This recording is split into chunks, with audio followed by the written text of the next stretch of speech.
Hello and welcome to Behind the Lines. I'm Diane Dayton. Everybody has a story, but Karen Saxe has an incredible story and a book to go along with it, and we're going to find out more about it. Thank you, Karen, for being here. Oh, thank you, Diane. I'm happy to be here. Well, this book was a long time coming, wasn't it? Yes, it was. I started to write it just before my 50th birthday. I adopted a child, and fast forward 13 years later, and during cancer, I decided it was time to finish it. Okay, and you finish it, you did. And I did. Released in July. And congratulations with that. Thank you. Where can we find it?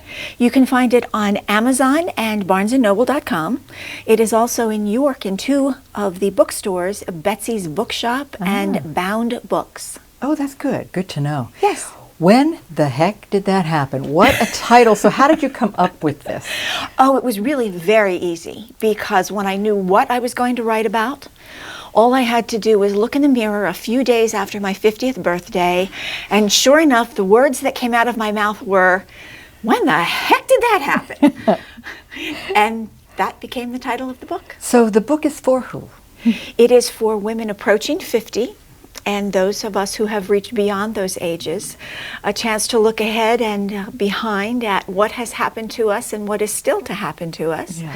It covers a broad range of everything from the physical, which, at the risk of being stereotypical with a woman writing a book about appearance, that's really where we first start seeing the signs of our aging. Right. But it includes relationships and even sex, or lack thereof, as the case may be. But it really embraces a big chunk of that life post-50 and the joys and sometimes challenges of it, but it does all of it with a smile on his face. Absolutely it does. And you know what? After reading it too, it is for that group, but it's almost for anybody too. It gives you insight into something you might not know or understand as well. So even if you're a male or if you're a younger woman, I think it has relevance too. Well, I'm glad to hear that. Yeah. The important thing for me is that whoever reads it smiles. Yeah. That was the item on my bucket list, to write a book that made people smile, and I'm happy to report that I think I've done that. Bucket lists are important, and you talk about that. Yes. Actually, I have an entire chapter on it in the book. I came up with the idea of my own bucket list early when I was in my 20s. Right. And of all things, my very first bucket list item was to take my grandmother to Florida one last time because she was almost 60, and God knows she probably would never get back. And now at 64, I slapped that 20-year-old self of mine. Yeah. But and Grandma did make it back 3 more times after that, including once with her boyfriend. So I underestimated her. Yeah. It's interesting, our viewpoints over the decades and how they change and evolve, isn't it, Karen? Yes, it really is. But the bucket list was important to me, and after I took my grandmother to Florida, I thought, there must be other things that I want to accomplish before I die. What would that look like? Yeah. So I made a list, and I've achieved now 3, including my grandmother. I've written my book. Yes. I have gone to Alaska. I have 2 more things on my bucket list. I am going to visit Wales someday. And my last thing on my bucket list, in case it is the last thing on my bucket list, is to go skydiving. Okay. So if it doesn't work out, list is complete. It's okay. What is it about Wales, Karen? It's going to sound terrible, but I love James Bond and Sean Connery, and I thought if I could go to a country where everyone talks like that, how sexy would that be? And I understand that the topography is beautiful, so. Yeah. All the above, All right? All the above. But That's mostly, great. quite honestly, it's the men in the accent. And you know what? It is important to make a list and do it, isn't it? What is it Yes. about actually making the list and doing it, Karen? Well, I'm a to-do list person anyway, and I get incredible pleasure out of accomplishing something on my list each day and checking it off. So just to do that for your life, and not only be able to check the things off, but to know that there's still more for you to accomplish, and to add things to that list. This book prompted me to now write a second book, which is what I'm in the middle of right now. Okay. It's not on my bucket list, completing something on the list may often create other items for your list that you want to do as well. Yeah. And as I've now met people with other really sexy accents, New Zealand is also going to be added to my list at some point. Okay. So yes. I think I love the fact that you talk about don't let anyone interfere with your own bucket list. It's your list, right? Exactly. That's critical, because there are too many negative people and naysayers out there who will say, oh, Karen, you can't really write a book. Or why in the world would you want to go skydiving? There's enough negativity in the world. You don't need people to tell you what you can and can't do with your abilities. And bucket lists are anything you want it to be. You are limited only by your physical, mental, and spiritual abilities. Perhaps your financial capabilities as well. But you should decide what's on your list and what you're ready to take off your list. I had a health incident over the last 6.5 years, and that made me look at my list a few times and say, you know, maybe not anymore. But fortunately that has changed. Yes. But it's the opportunity to look at the list and add to it or take off as you choose. Yes. Not as other people choose for you. Right. I also like where you talk about having your group and your friends and staying in contact regardless of where they live. That's vital, isn't it? It is. And you know, COVID really gave us an opportunity in that. I had gotten ill before COVID happened. So I was unable to see some of my dearest friends who happened to live in the other states surrounding Pennsylvania. And that was very sad for me. It was very hard. But suddenly in COVID, I realized we have Zoom, we have, God forbid, a telephone Yes. that we can just talk. We don't have to see each other in person. So we got together. We had happy hours online with our own glasses of wine and snacks and sat on Zoom and had communication. Research shows that particularly as you get older, being alone can be very devastating to you physically, mentally, and emotionally. And it can shorten your life.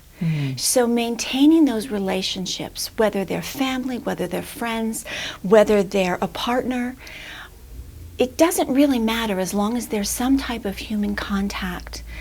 And that includes both physical contact of hugs, as well as just being on the telephone or a face-to-face conversation like this. Absolutely. What was the most fun you had with this book? Is there an aspect of it that you just thought, this is great, you had fun doing it? What part? Well, there were a few things. One of them was writing stories about my best friend, Jennifer. Jennifer is about 6 months older than me, and I take great pleasure in the fact that she's 6 months older than me. So to really call her out on that in this forum was fun, and she absolutely loved it. But also researching some of the quotes. At the end of each chapter, there is a quote that relates to women and this wonderful time in our lives. And really narrowing down the quotes and finding such great inspiration was hugely significant for me. Also, some of the stories in this book are from other women. And so to reach out to some of my peers and say, hey, do me a favor, tell me a story. I promise I won't use your name. I will say that it is my story. But I would like to expand upon my really embarrassing stories that are in here. So I'm happy to report they're not all mine. Other people that shall not be named, right? Exactly, to avoid their embarrassing situations. If we want to find out more, there's a website and it's really easy. What is that? It is whentheheck.com. That takes you directly to the book, and then my personal website is KarenSaxe.com. And that's S-A-X-E. That's correct, KarenSaxe.com. That tells you more about me. Also gives you opportunities to learn more about my speaking as well as my books. Which you do, and you do well. Well, thank you. Yeah, and you're out there a lot. There's a lot more we have to talk about with the health issues. Because that was major in your whole life and a big part of this book being written. So we are going to take a brief pause. When we come back, we're going to delve more deeply into that because that's a story you don't want to miss, so stay with us.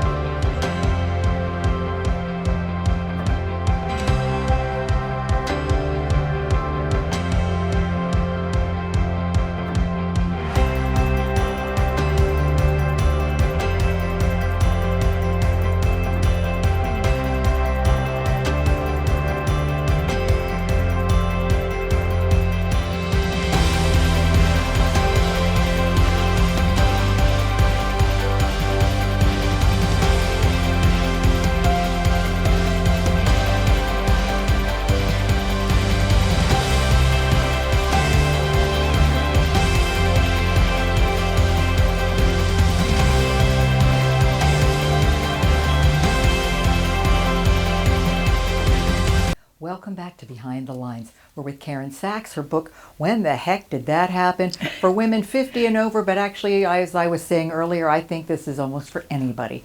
It's got some light humor in it and a lot of things to think about. And we were talking about those. One thing I really want to address that we need to think about was the health issues that you dealt over the past 6.5 years, right? Yes. Cancer and neurological. Yes. The easy one, if you will, was my cancer. I had lung cancer last year in 2024. I was very blessed in they found it early. I did well through chemotherapy, which unfortunately so many people don't. But during that chemotherapy time, that's actually when I finished this book. I needed something to do. I sat in chemo for hours, multiple days, and so I took my laptop and I wrote.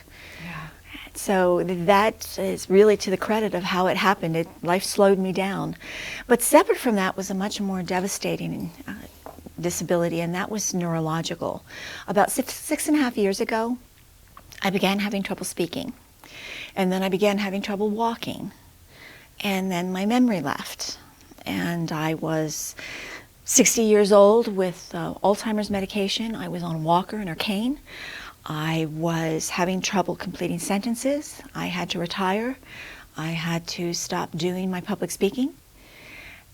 And then in August of this year, I was introduced to a man who heard about my disorder, was a former dentist, looked in my mouth and said, "Girl, you have got 6 silver amalgam fillings in there. Get rid of them, and I'll bet you get rid of your neurological disability."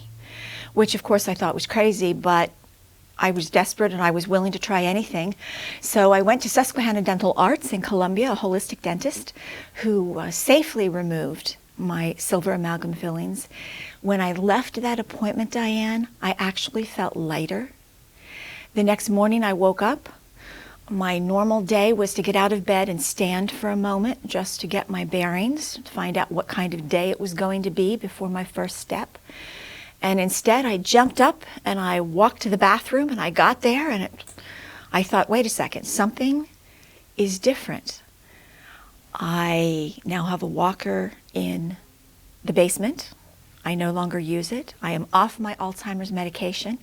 And just last Wednesday, I started speaking again. So I got my life back simply because I had the silver fillings that most of us over the age of 50 have in our mouths and had since we were kids.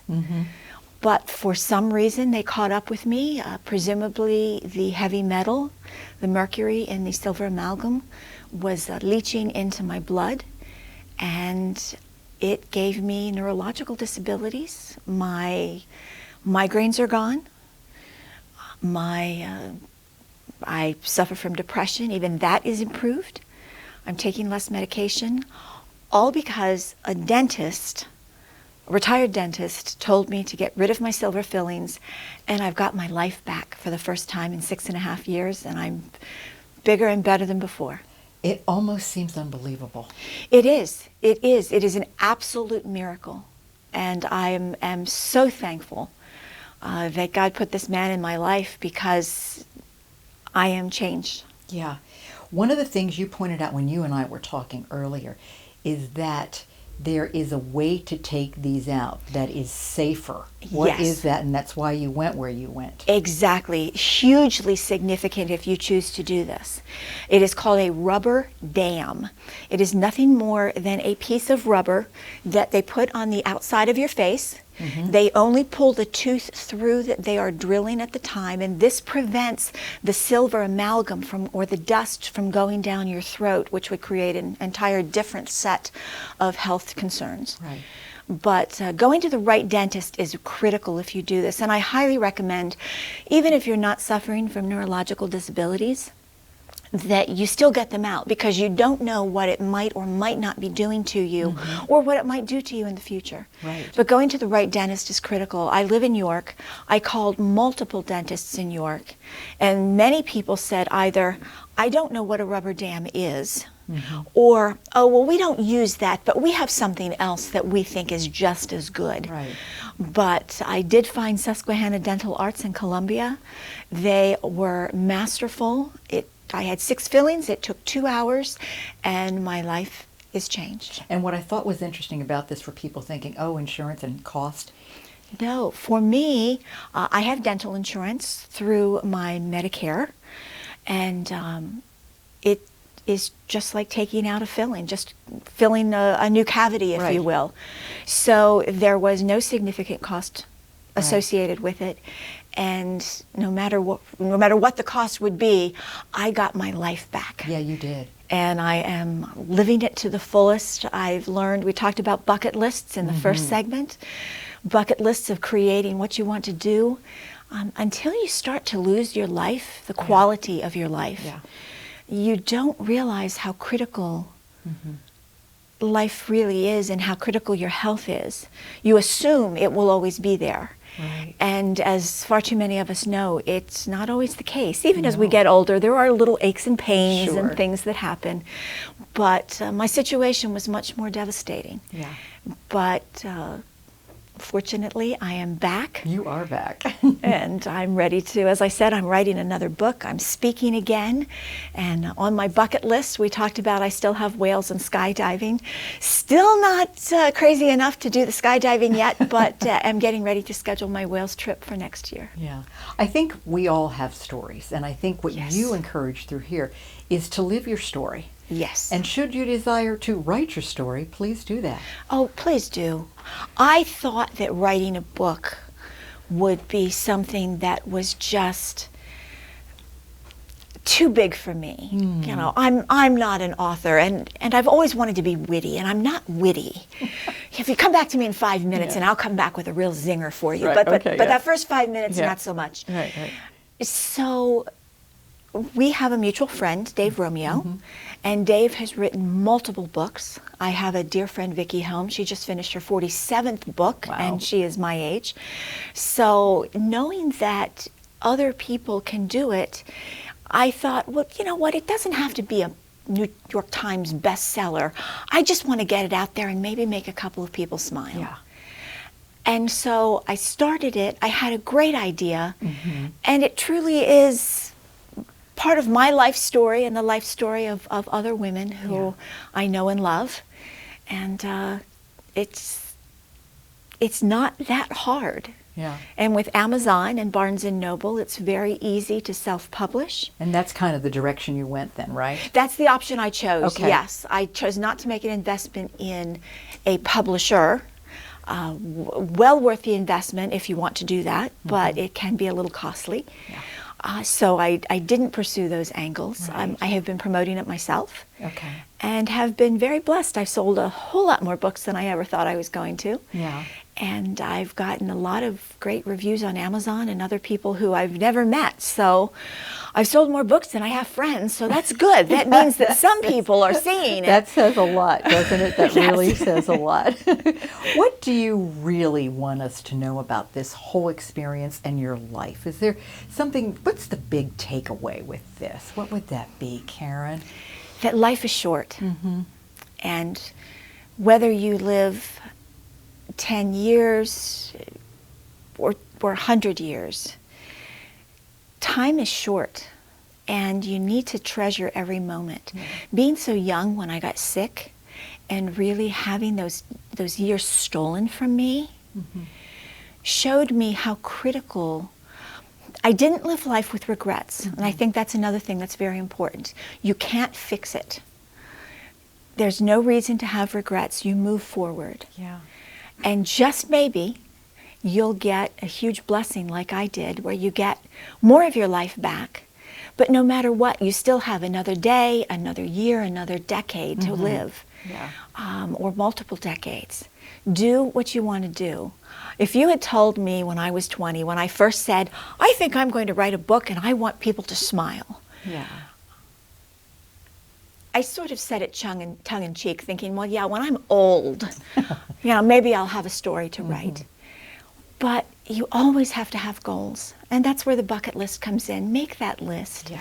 Believe that anything is possible. Right. And take advantage of the opportunities when you can. And if I don't get to Wales, then I'll Go to Australia. Exactly. I'll go to Australia or New Zealand. New Zealand. Yeah. I'll go to Disney World and go Right, to yeah. Wales at Disney or whatever Right. it is. But don't give up and don't sell your life short. Right. Take advantage of every breath you have, because we only have so many of them. Yeah, we do. And you're a great example for your daughter, too, and I just wanted to Yes. put that out there. So once again, tell us where we can find out more about you and the book. You can find out about both the book and me at KarenSaxe.com, S-A-X-E. KarenSaxe.com. You'll learn about me. You'll learn about my public speaking. You'll also learn about the book, When the Heck Did That Happen? And we'll all have a smile and learn a few things, too. Thank you so much for being here today. Thank you for inviting me, Diane. Thank you for sharing your story. You're very welcome. There's a miracle there, isn't there? Yes, there is. And there are miracles every day. Every day. Every day. Thank you for joining us today, too. I'm Diane Dayton with Behind the Lines, reminding you to look behind the lines. You might be surprised what you find.